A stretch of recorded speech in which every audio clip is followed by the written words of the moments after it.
Kamusta naman, Glenn? Gwapo pa rin. Mr. Ricky Santa Ana. Sarap talaga magtattoo ng mga hindi nararamdaman yung tinatatuan mo. Nakakaramdam, di ba? Nakakaramdam. Oo. Minsan, muntik pa mamatay. I-revive mo pa. I-revive mo pa. Di ba?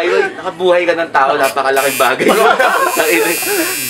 Hindi ka pa doktor, yung tattoo artist ka ba na, ha? Nakakabuhay ka. Pero bakit po minsan nagkakaroon ng allergic reaction sa mga... Oo, may mga allergy talaga yung ink eh.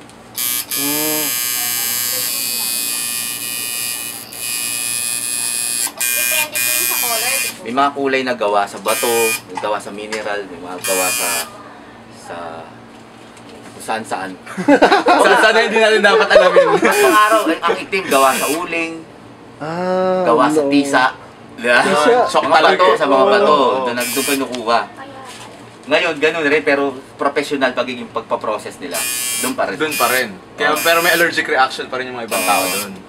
Kaya may red reaction.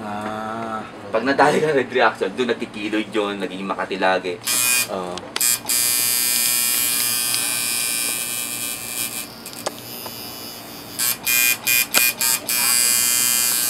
Ikaw nagkaroon ka ng ano? Nangyari sa Saan? Red?